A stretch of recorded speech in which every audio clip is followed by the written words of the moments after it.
Temple University.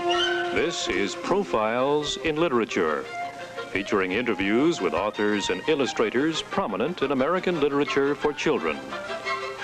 The moderator for this series is Dr. Jaqueline Shachter, Professor of Children's Literature with Temple University.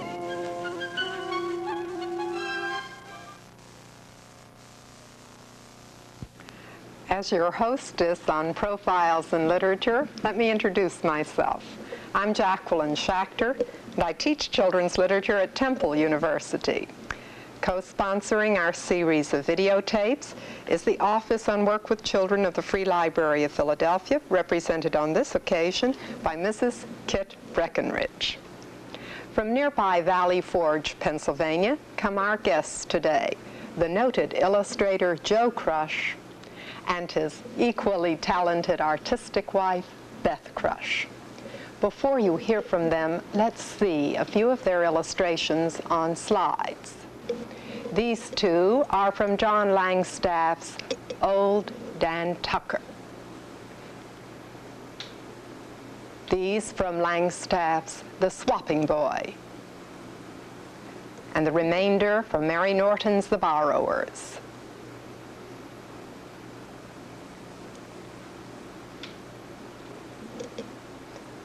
Tell us, Joe and Beth Krush, just exactly what does an illustrator do? I think the primary aim of an illustrator is to communicate with people. In this case, it would be trying to communicate with children. We understand the problems of the technical problems and those mental problems that we must consider to make our job of communicating easier.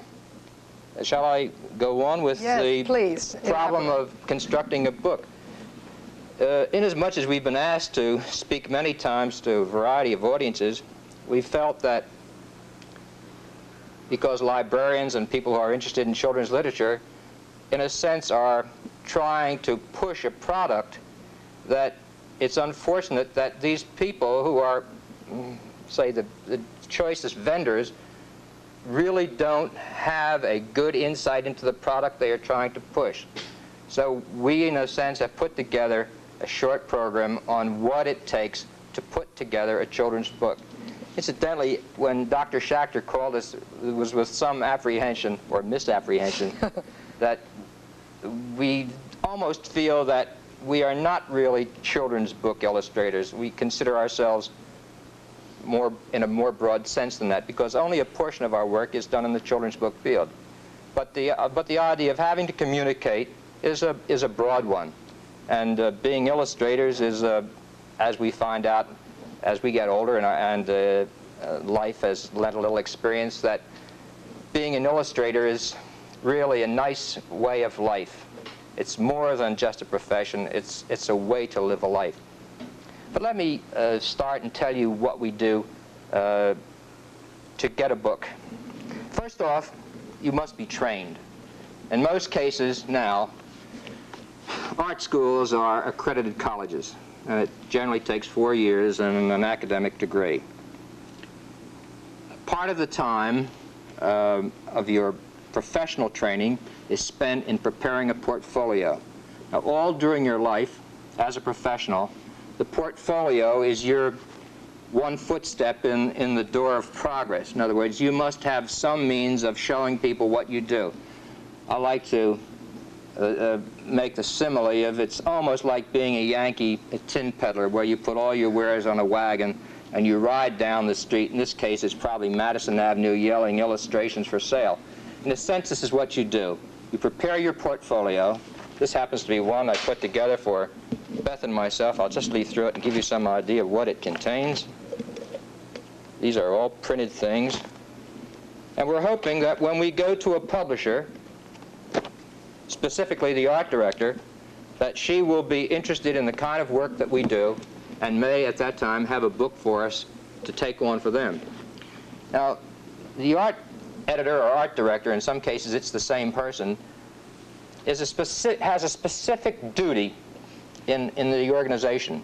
And I know that many of you will ask us if we ever deal with the author. Sometimes we do, but the primary duty of the art editor is to be the go-between. In other words, the art editor has the job of seeing that the book that is put out meets the standard of the house which he or she works for, and that the people who draw the pictures and the story that was presented through the editors in this case would be one that this house would want to promote. So we don't want to usurp this person's job right off the bat. So I'll save one of your questions. Primarily, we don't work with the author, but we work through the editor, who is the common tie. Nevertheless, we take our portfolio around, we meet the editor, and it so happens that this particular editor liked the work that she saw. And it so happened that we were in time for one of the spring lists, because the lists generally are in two categories, spring and fall, and we were able to make the spring list. She said she had a small children's book for us to do. You must be aware, of course, that there are many kinds of books. And if you've read Toffler's Future Shock, you realize in the United States alone that there are 30,000 titles a year. And I don't know if, Kit, you can back me up. Is it 8,000 children's books titles? Is that right? There are about 2,300 new ones. 2,300. Yes. Even 2,300 is a lot of titles. Now, of course, books are broken up into several fields. You have the picture book, which is what we will talk to you about today, which is for the quite small people, and it means that half the book is picture and half of it is, quote, as my young son used to say, is the says. So it's half speech and half picture. Then you have a category of books which is known as, to the trade, as trade books. These are slightly older books, much like the teenage, well, 12-year-old mystery books, etc., etc. And then you have, of course, the book you're all acquainted with, which is the textbook. And we like to work in all of these fields, but primarily we're talking today about the picture book. Now, we have decided that the editors decided that we should have this book, and the first thing that must be decided, of course, is what the physical book will look like. Now, certain things we must consider, which we cannot change. And the first is the says itself. This is a whole picture book. This is all the words in a picture book. The technical name for this is a galley. Now, the galley comes after the book has been, after we have accepted the book. Generally, we accept the book on just a typewritten manuscript. Along with this galley, there must be the book into which it will fit. And this book, which has nothing in it, and this is the way we get it, for obvious reason, is called a dummy. Now, our problem is a very simple one. We must take the says, put the says in the dummy, realize all of the possible illustrations that we can fit, and make this book come out the right number of pages. There's nothing worse than getting a book with 3 blank pages at the end. This means that somebody didn't figure right. But in our job, part of our job is to make it come out right. In this case, we had already decided that this would be a good size for this book, which is called The Fish from Japan, a story which incidentally is based on a lie. And when we originally got the story, maybe I'll tell these tales out of school. When we originally got the story, the editors were not quite sure about the ending to the story, because it really ends in a lie. And there was some doubt. Nevertheless, they said, well, the book is running late. You'd better get to work on the book, and we'll decide which of the endings we want. Well, we did, and we got right up to the ending, and finally had to call the editor and say, well, they had decided with ending number 2, and they hoped that it would be all right. So we went on with the book.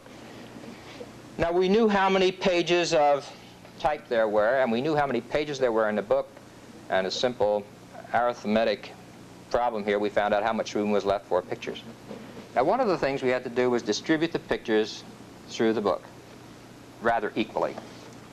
Now, we had to decide how we would do the book.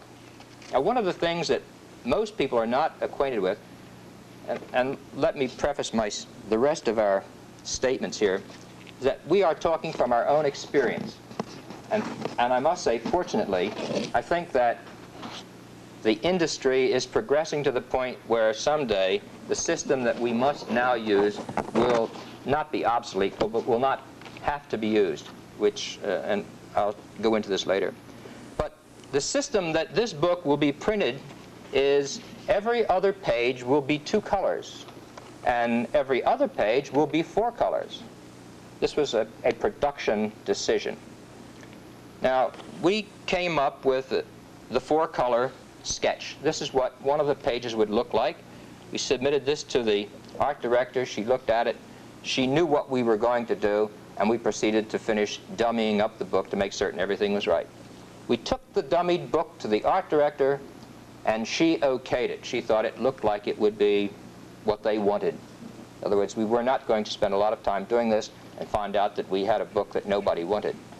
It's controlled all the way down the line. But we were given free rein. We could handle this book any way we wanted. Now, our next big problem was look for the information which we would use in the pictures. In this case, this happens to be a book about, were they 2nd or 3rd graders? I think they were 2nd graders. 2nd graders. We became friendly with a local school down the street, known as Roberts School, and we talked one of the teachers into letting us go down and take some pictures of classrooms, just Polaroid shots, and all the kids gathered around, and we just took a whole series of Polaroid shots.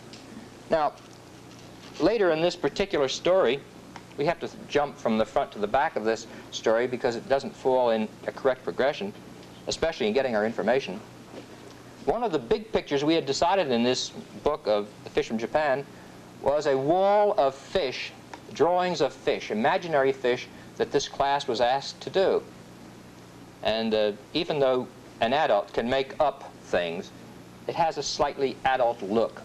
So we decided when we went down and took the Polaroid pictures that we'd also ask this class if they would draw us a wall of imaginary fish.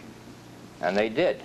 And we brought 3 of these pictures, 3 of 40 fish, which were put all over the wall. So you see, we were in a sense doing our homework because the big job was yet ahead of us. Very gay, and it sounded like great fun to the kids. Now the big problem, after the book has been okayed and sketches approved, the system with which many books in the United States are still printed, I'd say the prevalent system is one which you're probably not aware. How many, or I should say, I'm certain that many of you have done linoleum block Christmas cards? How many of you have done 2-color linoleum blocks, or 3-color linoleum blocks, or 4-color linoleum blocks? Because theoretically, this is what we have been asked to do. Now, we do not cut the blocks on linoleum. However, we must do our drawings in a way to separate each of the colors. Now, this is a financial situation, something that a system with which we must operate in order for this book to be a financial success. It means that every 4-color picture in this book has to be pulled apart.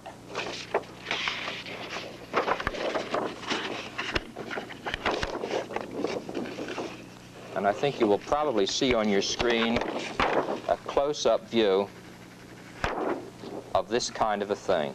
Now, all of these 4 colors, each color separate, fits one on top of the other.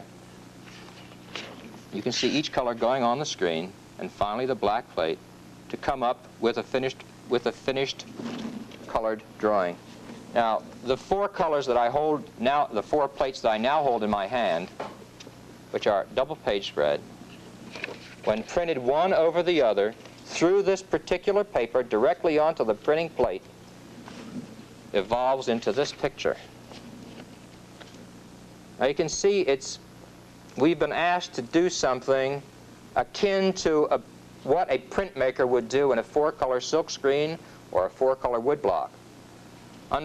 Unfortunately, or fortunately, it has a certain quality to it. But it also has a tendency to hinder a lot of people's thinking when it comes to doing an illustration. Instead of becoming an illustration, it is hindered with the technical problems of doing a 4-color separated job.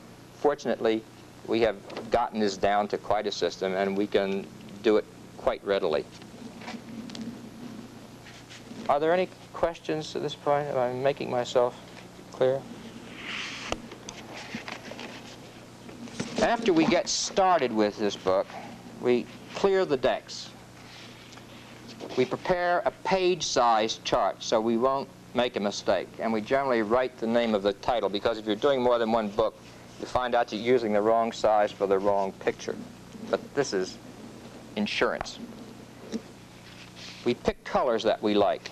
Colors, when they are combined, added one on top of the other, because there are many overprints. For those of you who know anything about blocks or a silk screen, it's possible to take 3 basic colors and get as many as 6, 8, or 9 colors by overprinting each of these colors. It's a simple primary experience. Put blue over yellow, get green. Put red over yellow, get orange. Put red over blue, get purple. You can see there's a multitude of colors, depending on how technically facile you are and what an imagination you have when you do these pictures. One of the shortcomings of doing a book like this is that it's like a pig in a poke. You never know what you have until you see it printed, and then it's almost too late. It is possible to go back and work on plates, on the engraver's plates, but basically you work in the dark in this system. 30 days later, or thereabout, you end up with this many pictures. This is a book. You carry this load to New York, and you give it to the art director, and she looks at it, and she's impressed with the number of plates there are, and looks at the pictures, and in most cases says, yes, they're very neat, and it looks like they will be just what they wanted. And then you sit back and wait. Generally, they pay you pretty promptly, and that's already spent. And the only thing you need to worry about now is what happens when the book comes out, and hope that you haven't made some dog green and the heroine dark purple in one of your odd moments. So basically, this is the book. Now, this is not the end of the book, because the production department must take over. One of the things that happens is, and most people are not aware of this, the book is printed in one sheet. It's one big pièce de résistance. And we can show you what happens here. This is the whole book. This is the whole book. Now, this is the colored side, and on this side is the two-colored side. Now, some smarty in the production department knows how to fold this piece of paper.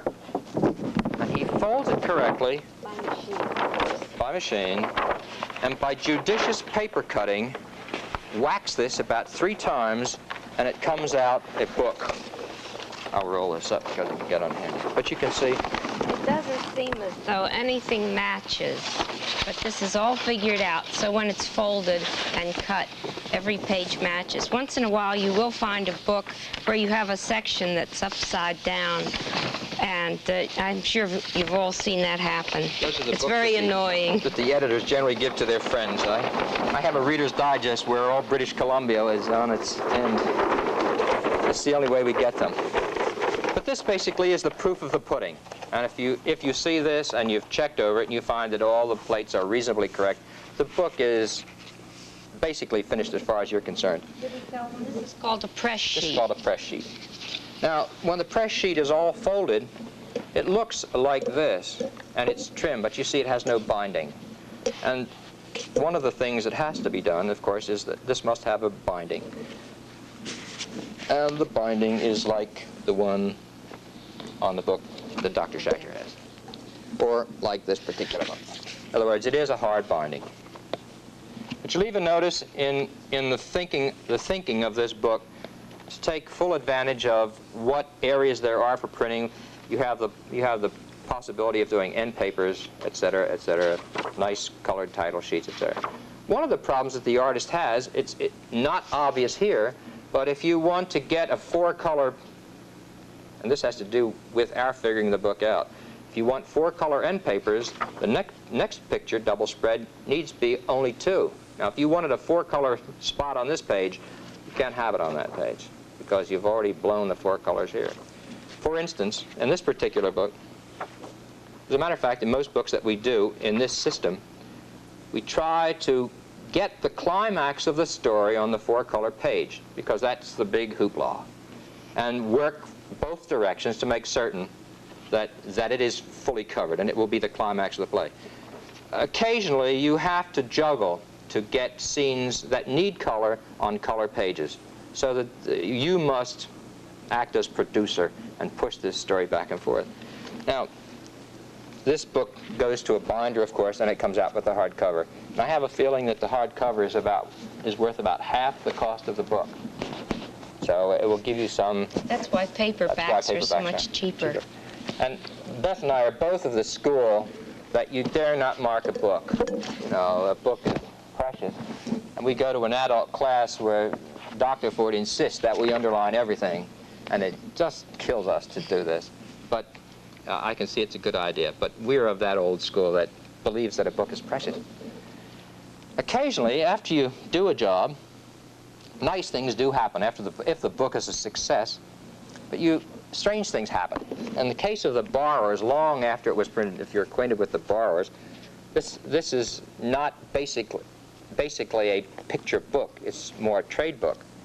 And it was originally printed in England, and I think it won the Carnegie in England, and then was printed in the United States, and we were fortunate enough to do the story of, I guess, 5 now? 5. Yes. And the last. But this package arrived and had strange stamps on it. We opened it up, and here was this neat package. We recognized this little picture, but that was all. And we opened it up and noticed that the book was backwards, and there was our whole story printed in Japanese. I think this is one of the 2 Japanese editions of the United States. But let's see one of your illustrations. I think one of the things that I enjoy about the foreign book is, and this goes along with my saying I don't believe in marking books, that this book came in this nice box. And when you were finished reading, like our Bible, you have a nice string that, I mean, you have here a precious item. I wonder if the camera picked it up, the illustrations. As a matter of fact, a strange thing happened. The Japanese were not averse to taking the pictures and cutting them apart. They didn't do it physically, but they took the prints that we had, and you would find pieces of the picture substituted in other areas that were not in the original. As a matter of fact, there were even a couple in there that we did not do. So, but it was a nice replica. Now, I think we've covered the technical aspects of doing a book. Shall we tell them some of the fun we can have with it too? For instance, when we did Old Dan Tucker, you realize, of course, that a child's book is reasonably simple. And in Old Dan Tucker, it's very simple. A copy of that. Or Swapping Boy. Let's take Swapping Boy. It's as easy. The first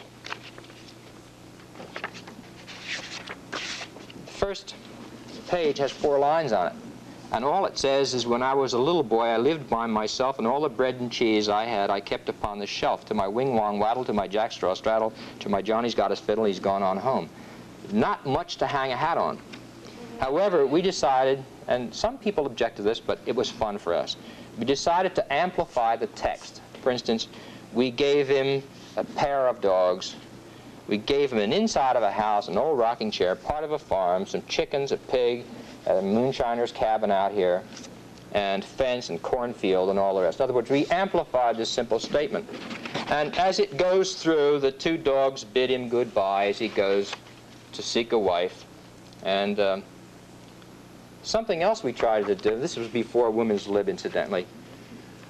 As we go through this picture, it turns out that the poor wife gets all the dirty work to do.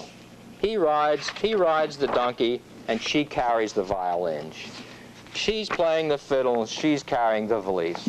And it goes on through the whole story where she is doing all the work. And finally, as a matter of fact, where things got a little dull, to liven it, although it didn't say so in the story, we tried to warn the reader of something that was going to happen on the page following. In other words, this man with his cow. Oh, I'm confused. In any case, this man who was with the horses now appears over here with the cow that they trade, and there's a sort of an overlapping. And we also tried to make the characters fit the object that they were trading. For instance, the old man and his goat look rather alike. Now, it doesn't say that he was in an old Ford, but we put him in old Ford. And the final straw is back to the original picture, which is the dirty old house, now being cleaned beautifully by the new wife. This is the old house, and here's the new house. And now the cheese is on the shelf, and there's a copy of the book on the shelf, and the dogs have had puppies. I say some people object to this, but to us it was a lot of fun because the story was so simple, and it gave us an opportunity to express ourselves too in a sort of an offhanded way. And I think this also happens with other books that artists do, because stories are basically simple, and they must be amplified. And I think it's a test of the artist's background. When Jackie came to see us, she wanted to know what illustrators did. And of course, one of the classic definitions of an illustrator is it's a person who is a repository of a great many irrelevant facts. And this is true, because you can easily see that if you're asked to toe the line on a picture at a specific time, that you must have a great deal of background, because if you do not know this information, you cannot possibly communicate it to someone else. And that's where the communication comes in. Thank you very much. Our guests have been a working team for many years, ever since they were classmates at the Philadelphia Museum School of Art. An interesting sidelight is that Joe Krush, as part of the United States Office of Strategic Services Presentation Department, helped to design the United Nations flag symbol and was present at San Francisco for the United Nations Charter signing. He also designed the admittance passes for persons attending the Nuremberg war guilt crimes during World War II. He currently, in addition to illustrating, designs record album covers, posters, and even radio-controlled model airplanes. Beth Krush, on the other hand, is very interested in plants and animals, and these are reflected in her illustrations. Both artists are avid ice skaters.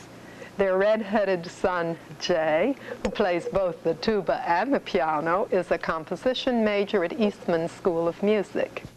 It's been a pleasure to have such likable, talented guests who have illustrated over 100 books. Thank you for coming.